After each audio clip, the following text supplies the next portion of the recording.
విశాఖ భాగస్వామ్య సదస్సు గతానికి భిన్నంగా నిర్వహించాలని ముఖ్యమంత్రి చంద్రబాబు ఆదేశించారు. ఈసారి ప్రాంతీయ స్థాయిలో కూడా సదస్సులు నిర్వహించాలని సూచించారు. నవంబర్ నెలలో నిర్వహించే 31వ సిఐఏ సదస్సుపై రాష్ట్ర సచివాలయంలో ముఖ్యమంత్రి చంద్రబాబు సమీక్షించారు. నవంబర్ 12, 13 తేదీల్లో విశాఖలో సిఐఏ భాగస్వామ్య సదస్సు నిర్వహించాలని నిర్ణయించారు. అలాగే ప్రాంతీయ స్థాయిలో భాగస్వామ్య సదస్సు నిర్వహించే అంశంపై చర్చించారు.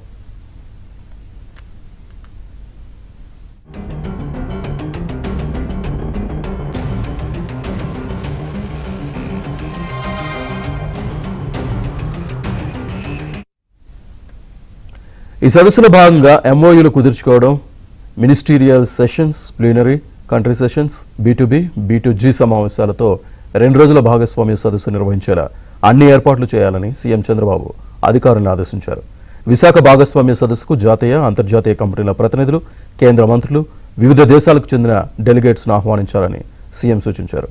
భాగస్వామ్య సదస్సు నిర్వహణకు సంబంధించి వివిధ రాష్ట్రాలకు చెందిన సీఎంలకు లేఖలు రాయాలని అధికారులకు ముఖ్యమంత్రి సూచించారు.